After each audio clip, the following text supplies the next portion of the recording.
The CRTC wants to know how radio, TV, and digital platforms in Canada can best meet the needs of Indigenous viewers, listeners, and content creators.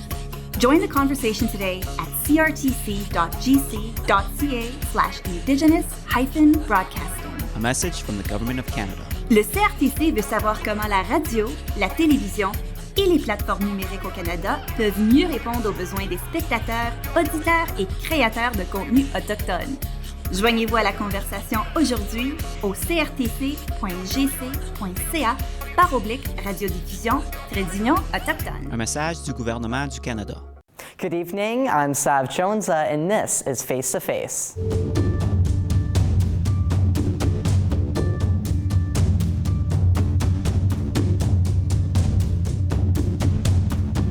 Our guest this week is Ojibwe Mohawk writer and actor Katarina Ziervogel. She's a registered member of Saugeen Anishinaabe Nation in Manitoba and a graduate of Toronto Metropolitan University's media production program.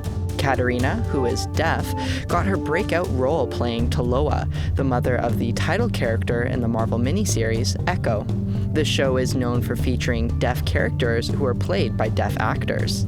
27 years young and yet still a powerhouse of talent, Katarina also premiered her first co-written feature film, Finality of Dusk, last year. She hopes to use her skills to create more opportunities for deaf and Indigenous creatives. Thanks so much for being with me here today, Katarina. I've been so looking forward to talking with you. Absolutely, I'm excited to be here. Thanks for inviting. Absolutely. You're still in the dawn of your career, but have already accomplished so much. I was actually surprised to find out that even in your earlier days, you were in an episode of an APTN show called Taken, which focuses on true stories about missing and murdered Indigenous women, girls, and Two-Spirit people. I think you were about 20 years old at the time. Back then, did you realize that you were laying the foundation for the success that you have now? I know when I was working on that foundation, I was really thinking about how it could impact, giving back to the community, right? Giving a voice to those voices that weren't being heard. And so not only the Indigenous, but also deaf communities. And that really was a strong foundation for my career. I don't think I had thought that, but it was. Absolutely. Getting that part in Echo would be a big deal for anybody. The Marvel franchise is a household name. But you've mentioned before that the experience was great because the set was made accessible for you as a deaf actor. How do you think the series might change the landscape for accessibility measures on film sets going forward? Do you have new expectations for their future projects? I think it's going to be very impactful, right? Because it's increasing the opportunities for deaf, disabled actors, and just having those characters in mainstream media. Because for a long time, those pieces were never included. We weren't hired. Deaf people were kind of pushed aside. Disabled characters were not really included until now, and finally they're coming out into the mainstream, right? Where the characters are being highlighted.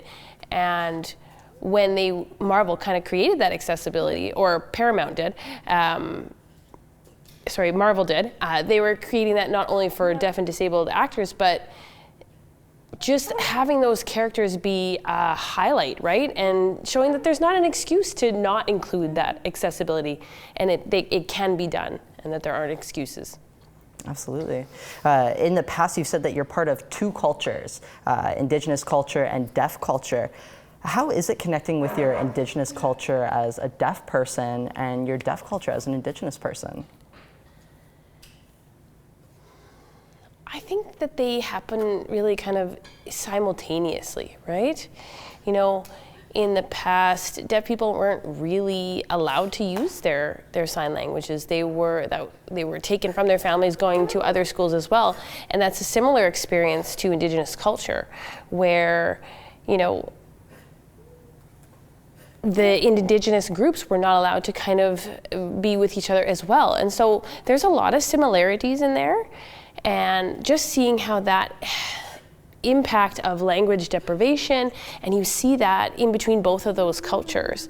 And so when I think about that, And having both of those cultures within myself, I really start wondering, how that impacted my identity. What does that mean to me as a person having both of those cultures, and how to kind of fit into both of those communities? In what way there were a lot of similarities, but also there are differences too. And so it had that impact on me. And when I just think about that, sorry, I lost my train of thought there, but yeah. How do you find the accessibility to your culture as an Indigenous person is made available to you for someone who's deaf? I wouldn't say it's quite there yet. I do think it's coming, right? Because things are starting to be recognized, even from different provincial and federal levels, right? So having input and knowing that there's a lot of language deprivation, and having people taken from their families, especially if you think back to the 60s scoop.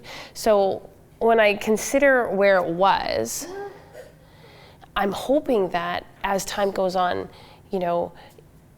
these issues of accessibility will come to the forefront, right? Where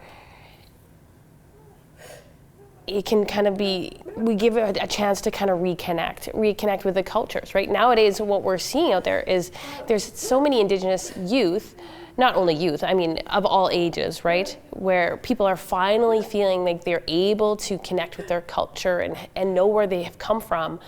And when you think about the deaf of hard of hearing communities, the hope is that it's starting to open the conversation and start that conversation so that the accessibility is there, so they can access that sort of culture, the traditions, and the language. So it's getting there. Well, and that makes me wonder, how can allies make cultural spaces like powwows or ceremony more accessible for people who are deaf? I assume the vibrations from the drums and the dancing are just as invigorating for you as they are for me. Absolutely. I've always felt that way. You always have that sense of, inspiration and that feeling, and having the drum really kind of like a heartbeat, right? And you feel that in your soul and in your body. So having collaboration in that way, I've always felt like the drum beat is kind of like a heartbeat anytime I've attended a powwow. In my family, we have had some struggle to reconnect. My mother was a part of the 60s. She's a 60s scoop survivor. And so I did attend as a child, but really my first memory of going to a powwow was only at the age of 12. And so since then, I've had a few opportunities, and more opportunities are occurring. And I'm hoping that will continue, right, with the access to it as well. What that would look like, I don't know what shape that would take, but as a deaf and hard of hearing culture, I think we need to kind of get together and figure out what are the needs that we have from the events. Where are the barriers, right? And how we can make those spaces accessible to us. But coming from people who have had that experience in culture, and just thinking about how that takes shape in different ceremonies and different forms. I know that you're working on a documentary right now about Indigenous sign languages. Can you tell me more about that? Yeah, I've actually been working on the documentary for a couple years now. I was still in the research process, really focusing on Indigenous sign languages and the history behind that and how it's come to be. One thing that's always been very fascinating, it's really been fascinating for me because, our ancestors, whether they were deaf or not, often used sign languages or signs. Pre-colonialism and how once that happened, the language really started to fade, right? But it was always there in the ancestral languages, and I think it was a very inclusive and accessible environment, something that we weren't really aware, because it's a huge oral tradition, but I think that oral tradition also was inclusive of signs. And so I'm trying to focus on that piece in the documentary. That's interesting to me because I feel like language reclamation is such an important part of reconciliation. And I feel like Indigenous sign languages, I personally haven't really noticed that being a focus when it comes to language reclamation. I mean, I think it's starting, right? There are a few, elders across Canada that still have Indigenous sign language and so that's how I'm even aware of it.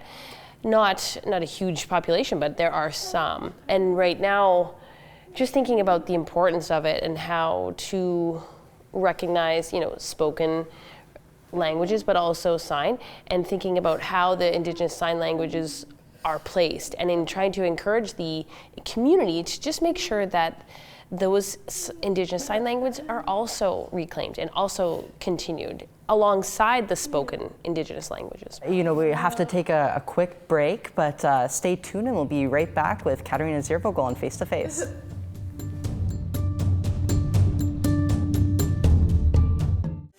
Hello, I'm Rick Harp, host of APTN News Brief, a daily podcast version of the nightly broadcast of APTN National News. Available on all major podcast platforms, APTN News Brief is your quick way to hear the headlines every weekday morning. Learn more at aptnnews.ca/podcasts.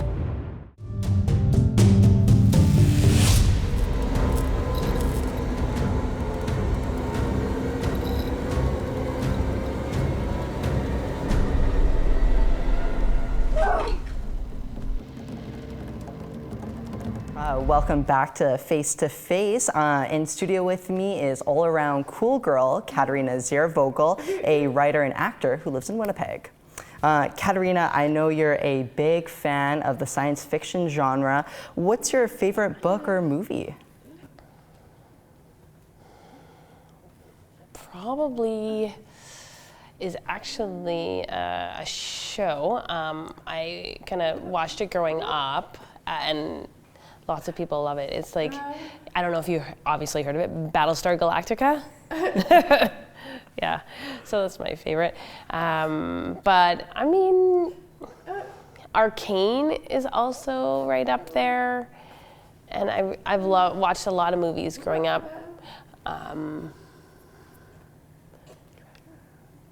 Treasure Planet is another favorite. So. I want your thoughts on this. Historically, science fiction has been known to focus mainly on white people's perspectives of the future. In the mid-century, the genre was dominated by white authors and often explored themes like colonizing alien planets. How do you think the perspectives of Indigenous writers can change that narrative and add something new? I think if you think about the world, like the fact that white Caucasian people have never really been colonized, right? And so just thinking about that civilization and the culture and everything and how the language, how that would be impacted, right? Like even thinking as far ahead as 1,000 years from now, right? Also just thinking about travel through space and what that perspective has been so far has been, thinking about how the white person has kind of like created the technology and taken technology from those alien planets. But if you were taking it from a different perspective, thinking about Indigenous writers in the room, I think it would look totally different. I don't think it would be more like colonization. I think it would be more like trade-based. And I think that interaction would be different, more maybe a sharing of resources or even creating a new way to communicate or languages, right? I just think that the mode of it would look totally different. And I would love to see that in sci-fi. Yeah, that's really exciting. And yeah, when you mentioned communication, like in your science fiction film, Finality of Dusk, it focuses on how two women, an Ojibwe woman and a Nigerian woman, they don't speak the same language and they need to learn how to communicate with each other in order to survive. I also heard that it was your choice to make the antagonist, Odin, a deaf person. How do you think, what message are you and the co-writer, director Madison Thomas trying to get across?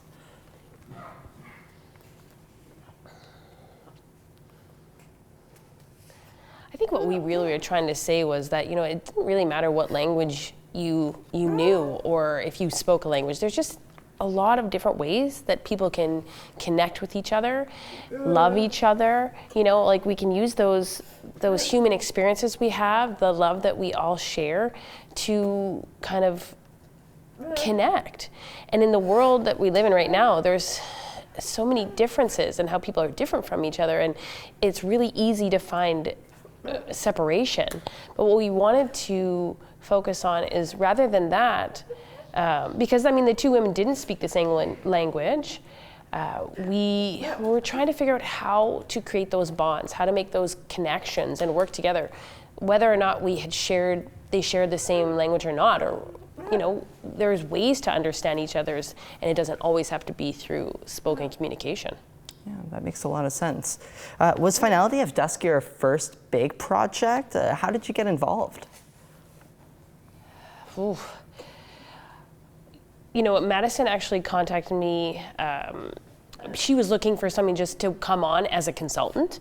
The story actually came from her own, brainchild, right? And she wanted my input, just thinking about body language, to consult on that part of the film. And I, kind of put forth the idea that Odin be deaf, and once, I had that idea, she's like, you know what, maybe you should come on as a co-writer, and then we could develop the story together. And that's really how I started to get involved, and she kind of drew me into the project. Oh, that's awesome. We have to step aside for one last time, but stick around because we'll be right back on Here to Face to Face.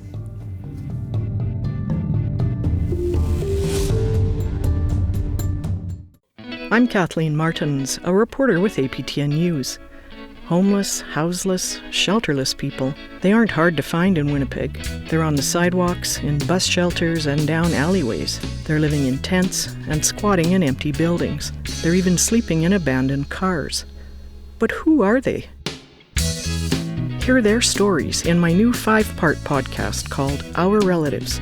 Listen on your favorite player.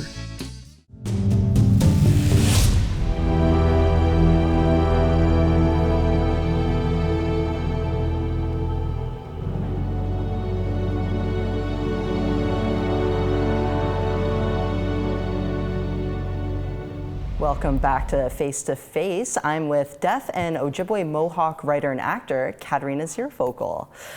You and your Echo co-star, Alaqua Cox, are bringing much needed representation to the film and television industry as actors who are both deaf and Indigenous. What was it like working with someone who shares those important communities with you? It was an incredible experience.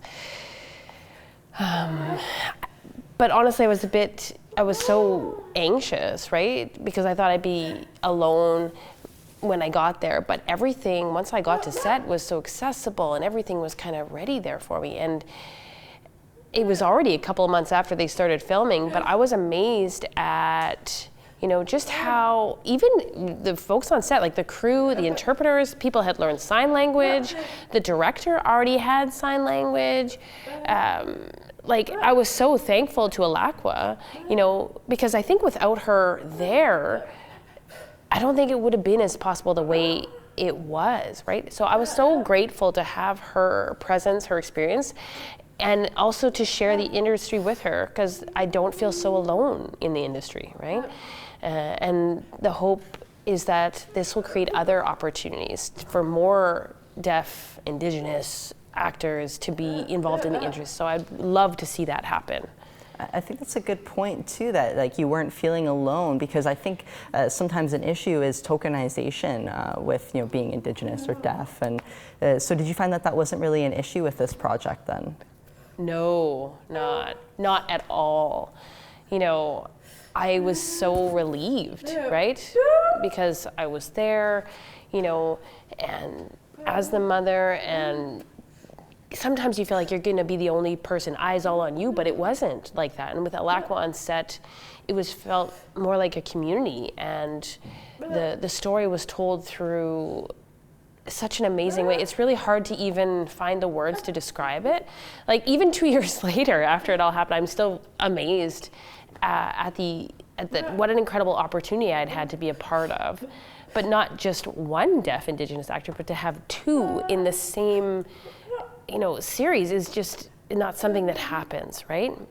So there was no feeling of tokenism or anything like that. And just knowing the goal of the story and how everything was created from, just the different backgrounds, like with her identity, and just, I felt like it was a natural part of the story, and I felt like it was a part of this world and the way it should have been. Absolutely. I know I'm looking forward to seeing more stories about deaf and Indigenous people. I heard in an interview that you're Turtle Clan. I am too. Are you a spiritual person? And if so, how does that guide you in the industry? I think I'm still learning because I don't know a lot about it still. I'm still on my journey, and I'm trying to reconnect with my culture, and it's challenging because things aren't always accessible. And so I think that I do hope that the discussion is started with the community in the hopes that the community is willing to see the deaf and hard of hearing members within it, and just be able to show what we do need in order to access our culture. Because I'd like to learn more, and just in order to do that, that will help us guide us and further our journey. So what's next for you? Is there an actor or director who you hope to work with in the future? Oh, I would love to work. I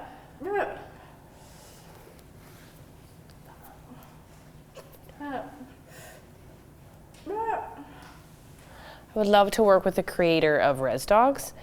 That would be incredible. Absolutely. Do you have any stories in mind that you hope to tell one day?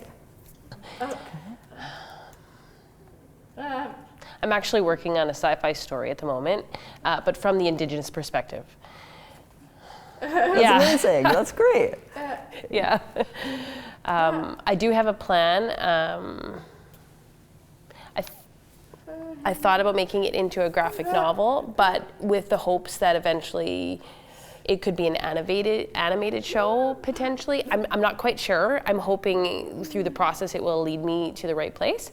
But I'm feeling very passionate about it, and I love to write, so I'm hoping to do more of it this summer. I've had a lot of shows that I watched a lot of sci-fi growing up, so that I want to take into account, but also just to see where the process takes me. And I'm hoping that one day I can show that project to the world. Awesome. Do you have any advice for deaf actors or writers, people trying to be part of the film and television industry? I think just if you have a dream, whatever that dream may be, or any passion or hunger for something, pursue it. Whether access is in place or not, try to figure out how to make it accessible. Make the dream happen. Right? And find the people or create the space that the barriers can be broken down so that, they know that you also have a right to be in this space and you're not afraid to kind of fight for the things that you want to achieve. I think that's a great message, Katarina, and we appreciate you so much for coming on the show, and just thank you so much for being here. Thank you for having me. I appreciate it. Absolutely. That's all the time we have for the show this week. You can always catch up on any episodes you may have missed by visiting our website, aptnnews.ca, or by visiting our APTN News page on YouTube. This show and past episodes are also available as podcasts. You can find those at aptnnews.ca/face-to-face podcasts. Thank you for tuning in to Face to Face. I'm Sav Jonesa, and we'll see you back here in 7 days.